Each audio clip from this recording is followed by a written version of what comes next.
नमस्कार भारत, जय हिंद साथी। कैसे हैं आप सभी? आशा करता हूँ कि आप सभी बहुत अच्छे होंगे। अपनी पढ़ाई को धीरे धीरे, थोड़ा सा डिस्टर्बेंस, बहुत सारी चीज़ें होती है। लाइफ बिल्कुल सीधी रेखा में या फिर इंक्रीजिंग ऑर्डर में नहीं होती है, कभी नीचे कभी ऊपर, उस प्रकार से।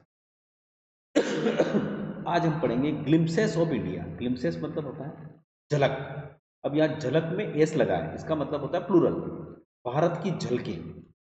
अब भारत की झलकें यहाँ पर देखिए, a baker from Goa, Goa के बेकर लुसियो रोडिगस ने इसको लिखा है। Coorg, Lokesh Abrol. And tea from Assam, Arun Kumar Datta. यहाँ पर अगर हम देखें तो glimpses of India are divided into 3 parts. मतलब कहीं कहीं भारत की जो झलकें हैं वो 3 भागों में डिवाइड है। A baker from Goa, Coorg और tea from Assam. Today we will read the first part of Glimpses of India, a baker from Goa, written by Lucio Rodriguez.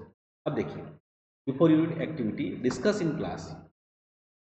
What images of people on places, यानी of people and places, यानी आपके दिमाग के अंदर लोगों के प्रति या लोगों के लिए, उन स्थानों के लिए क्या प्रतिबिंब, क्या इमेज बनती है, come to on your mind, आपके माइंड में आती है। ठीक है, आपके माइंड में आती है। आखिर क्या आती है?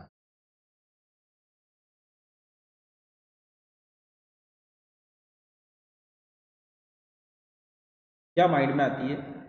When you think of our country, यदि जब हम हमारे भारत देश के बारे में सोचते हैं तो आपके मन में लोगों के प्रति, स्थानों के प्रति क्या प्रतिबिंब लगता है? What parts of India have you lived in और विजिटेड, यानी आप भारत के किस पार्ट में रह चुके हो और विजिटेड, घूम चुके हो। Can you name some popular tourist destinations, क्या कुछ चर्चित पर्यटक स्थलों के नाम आप बता सकते हो? You may know that apart from the British, the Dutch and the French, the Portuguese, अब यहाँ पे जो शब्द है, इसको जो शब्द पढ़ते हैं प्रोनाउंसिएशन, ये होता है पोर्चुगीज। पोर्चुगीज, ठीक है। जैसे पुर्तगाली होते हैं अपने यहाँ पे, पर पोर्चुगीज, तो अपन इसको हमेशा पोर्चुगीज की बजाय पुर्तगाली पढ़ेंगे।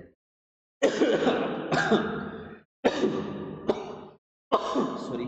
Apart from the Britishers, the Dutch and the French, the Portuguese have also played a part in the history of our country. ठीक है, अगर हम ब्रिटिश और डच के बारे में देखें, फ्रेंच के बारे में देखें, तो जो पुर्तगाली थे उन लोगों ने भी हमारे जीवन में, हमारे भारत के इतिहास में बहुत बड़ा रोल अदा किया। कैन यू से which parts of India show French and पुर्तगाली इन्फ्लुएंसेस, यानी क्या आप बता सकते हैं कि कहाँ पर फ्रांसीसियों और कहाँ पे पुर्तगालियों का प्रभाव रहा है? कैन यू से which part of India grow tea coffee, आप ये बता सकते हैं कि भारत के किस भाग में चाय और कॉफी होती है? इन सारे प्रश्नों का जवाब आपको इन तीनों पार्ट्स में मिलेगा। तो first part is a baker from Goa. Baker मतलब होता है जो केक बना, अपन बेक बनाते हैं, बेकरी, जिसको बेकरी बोलते हैं अपन। This is a pen portrait of a traditional गांव विलेज। नाम क्या है उसका? ट्रेडिशनल गांव, है ना, गांव ही नाम है उसका। Village baker who still has an important place in his society. अब यहाँ पे पेन पोर्ट्रेट का मतलब होता है शब्द का चित्रण। पेन पोर्ट्रेट, पेन मतलब होता है लिखने वाला, यहाँ होगा शब्द चित्र। ठीक है। और पे ट्रेडिशनल, पारंपरिक गांव, गांव को बोलेंगे विलेज। बेकर, विलेज बेकर, गांव के जो बेकर हैं, who still has an important role, important place in his society, उनकी सोसाइटी में, समाज में आज भी उनका एक बहुत बड़ा रोल है, हमारा बहुत बड़ा किरदार है, बहुत बड़ा स्थान है। Our elders are often heard reminiscing nostalgically about those good old Portuguese days, यानी पुर्तगाली के दिनों में। द पुर्तगाली जो होते हैं they are famous loaves of bread. अब यहाँ पे दो शब्द के बारे में हो रहा है, रेमिनिसिंग, नॉस्टैल्जिकली। ये नॉस्टैल्जिकली का मतलब होता है अतीत के बारे में बात करना, thinking fondly of the past. ये जो शब्द है अतीत के बारे में सोचना है, अतीत के बारे में। अब सोचना, अतीत के बारे में बहुत सारे सोचते हैं, पर जो प्रसन्नता से सोचते हैं उसको बोलते हैं रेमिनिसिंग। अपनी अतीत के बहुत सुखद पलों को याद करते हुए यूं कह सकते हैं, हमारे जो बड़े बूढ़े लोग हैं अक्सर अपने अतीत के सुखद पलों को सोचते हुए, those good old Portuguese days, यानी वही पुर्तगाली दिनों को, जब पुर्तगाली and their famous loaves of bread, loaves of bread मतलब बड़े टुकड़े, लोव्स का मतलब होता है बड़े टुकड़े, ब्रेड के बड़े टुकड़े के जो फेमस दिन थे उनके बारे में सोचते। अपने भी यहाँ पे क्या होती थी, मक्के ज्वार की रोटी हम खाते थे, उसी प्रकार से यहाँ पर हो रहा है गोवा के। Those eaters of loaves might have vanished, eaters of loaves मतलब होता है उन ब्रेड के बड़े बड़े टुकड़ों को जो खाने वाले हैं, माइट हैव वेनिस्ड, शायद वो गायब हो सकते हैं, but the makers are still there, परंतु उनको बनाने वाले आज भी वहां पर हैं। We still have amongst us, हम भी उनमें से एक थे हैं, the mixers, the moulders and those who bake the loaves. अब देखो कौन कौन सी चीज होती है यहाँ पर ब्रेड बनाने के लिए। एक तो होता है अस द मिक्सर्स, जो उनको मिक्स करता है। माउल्डर्स का मतलब होता है जो ब्रेड को बनाता है, ब्रेड मेकर्स, ठीक है। And those who bake the loaves, और उन टुकड़ों को जो बेक करता है, बेक मतलब होता है सेकना, है ना, बेकर मतलब सीखने वाले चीजें, तो वो सेकता है। दोज एज ओल्ड, उन एज ओल्ड मतलब पुराने दिनों में, या फिर time tested furnaces still exist, अगर उन दिनों की जो टाइम टेस्टेड, समय को अगर देखें अपन, टाइम टेस्टेड है ना, फर्नेसेस का मतलब होता है भट्टियां, फर्नेसेस का मतलब होता है भट्टियां,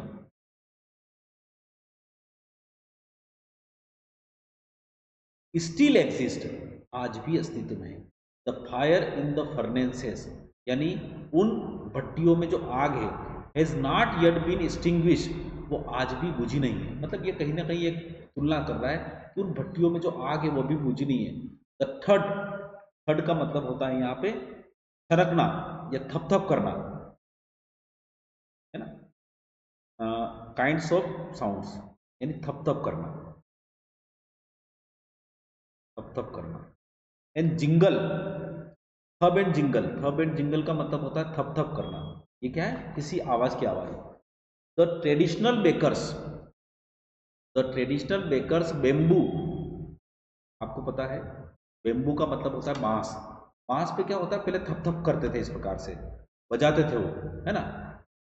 हेराल्डिंग, हेराल्डिंग का मतलब होता है अनाउंसिंग, हेराल्ड का मतलब होता है घोषणा करते। His arrival in the morning,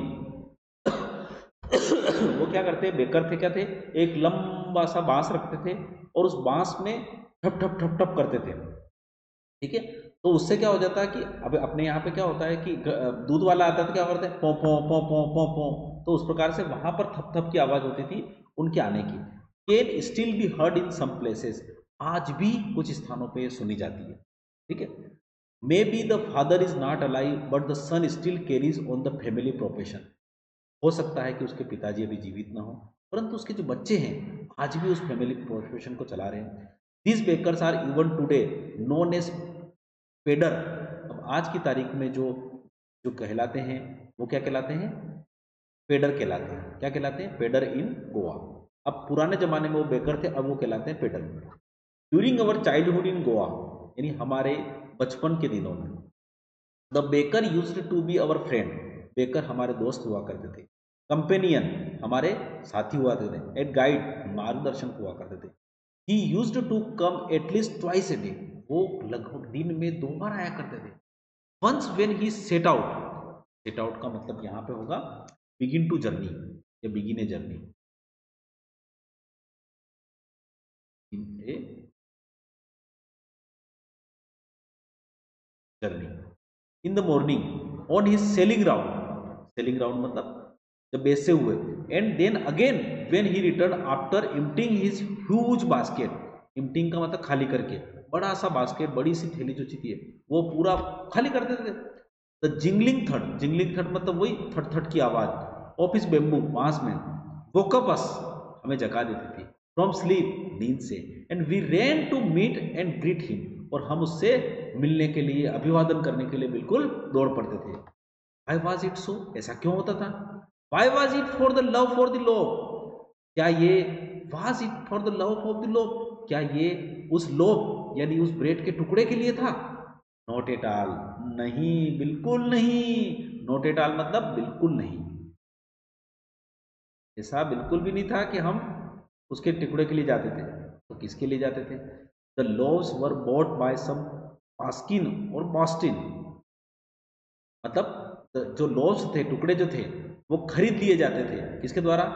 Baskin और बास्टिन के द्वारा। The maid servant of the house, और वो कौन थी? Maid servant. मेड सर्वेंट को क्या कहा जाता है? मेड सर्वेंट मतलब होता है घर में काम करने वाली जो नौकर थी, उसके द्वारा खरीद दिए जाते थे। तो भाई ब्रेड तो उनके द्वारा खरीद लिए जाते थे, तो वो किस लिए जाते थे?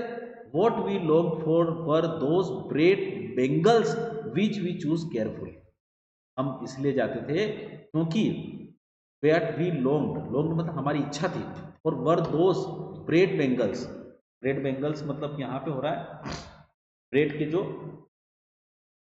बेंगल्स थे, बेंगल्स का मतलब होता है जो ब्रेड के आसपास जो चूड़ी जैसा होता था। What we long for those bread bangles which we choose carefully, जिसको हम सावधानी से चूज करते थे। Sometimes it was sweet bread और स्पेशल में, ये कभी कभी बहुत मधुर रूप से या फिर स्पेशल बनाए जाते थे। The baker made his musical entry in the scene with the झक झक झक झक sound of his specially made bamboo staff. देखो बम्बू से वो इस प्रकार से बनाते थे, इस यूं कट कट कट कट कट कट जंग जंग जंग जंग जंग की आवाज आती थी। अब उस जमाने में पोपो पोपो नहीं हुआ करता था, इस प्रकार से। One head supported the basket on his head, एक हाथ में तो वो क्या करता था?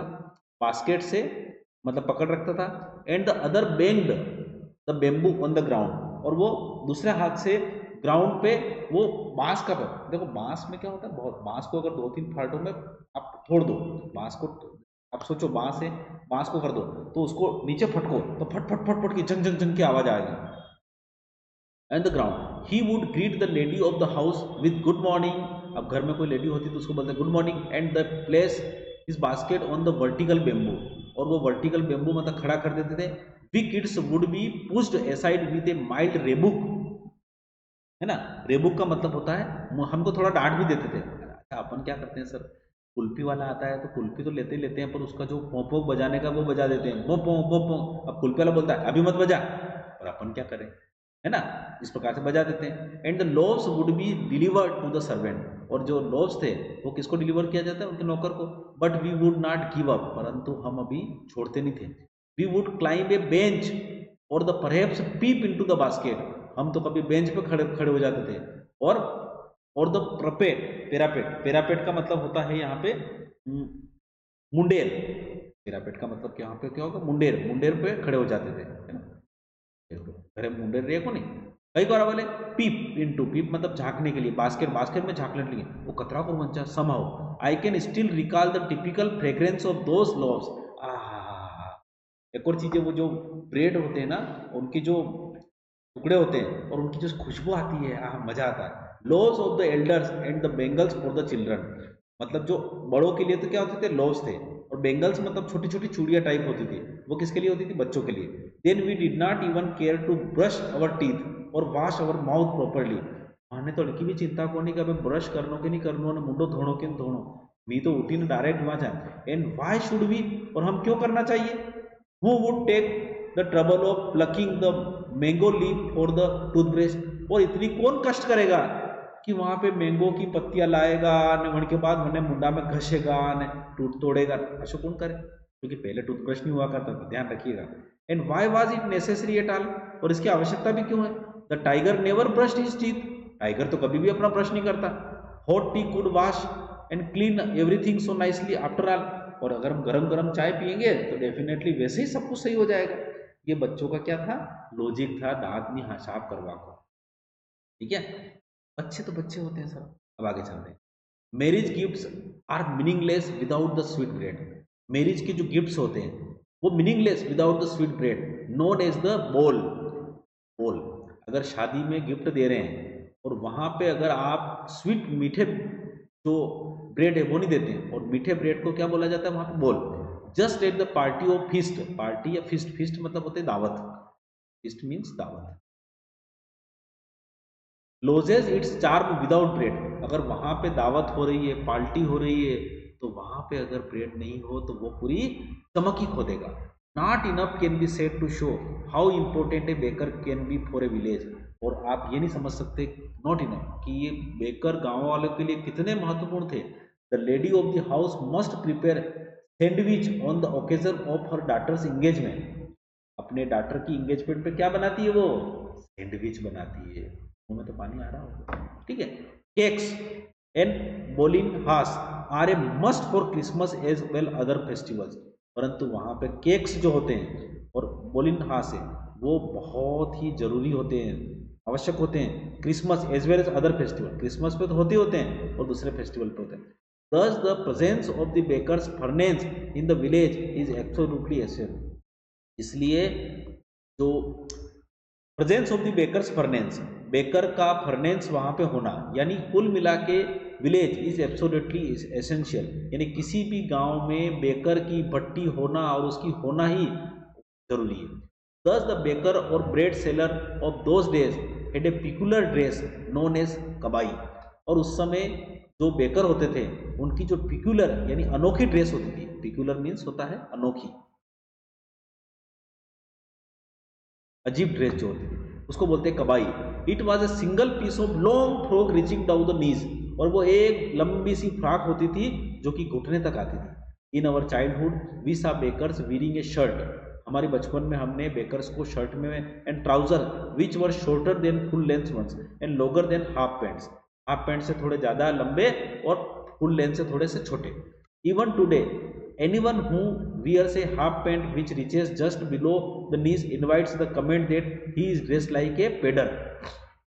आपको पता है जो बनाते हैं, लोफ बनाते हैं जो बेकर में, उसको क्या बोलते हैं, पेडर बोलते हैं, उन्होंने बताया। अब आज के तारीख में कोई अगर इस प्रकार की शर्ट या इस प्रकार से कहता है ए पेडर है, पेडर है, पेडर है, आप कहा को नहीं, the baker usually collected of his bill at the end of the month. अब आपको पता है हर जो पेडर है या बेकर है वो घर घर जाके अपने वहाँ पे ब्रेड देता है, लोव्स देता है, तो usually collect end of the month. Monthly accounts used to be recorded on the some wall in pencil, मतलब कुछ दीवालों पर पेंसिल से लिखे जाते हैं। Baking was indeed a profitable profession in the old days, पुराने दिनों में बेकिंग जो था बहुत ही प्रॉफिटेबल बिजनेस था। The baker and his family never starve, कभी भी भूखी नहीं मरी।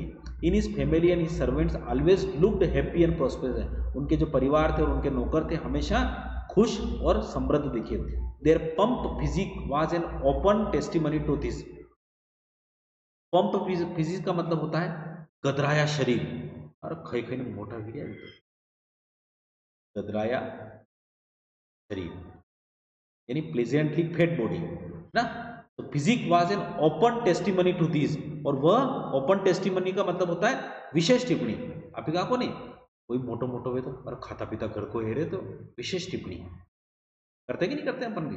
जैसे कोई आ जाता है मोटो ने बढ़िया हाथ पर गाल निकली रहा है तो आप ही कहा और खाता पीता तो। Even today any person with a jackfruit like physique appearance is easily compare to baker, और इस प्रकार से जैक फ्रूट होता है, जैक फ्रूट मतलब होता है कटहल, है ना, कटहल। Even today any person with a jackfruit मतलब कटहल की तरह होता है शारीरिक अपीयरेंस की, तो उसकी आसानी से कंपेयर की जाती है किसकी तरह से, बेकर की तरह से। ठीक है, तो यहाँ पर ये सारी चीजें हैं, तो आपको समझ में आया होगा। छोटा सा ये पार्ट 1 था, पार्ट 2 पार्ट 3 भी रहेगा। तो आशा करता हूँ कि आपको समझ में आएगा। पूरा करने के बाद हम ऑब्जेक्टिव क्वेश्चन भी पढ़ेंगे। Thank you so much. जय हिंद, जय भारत।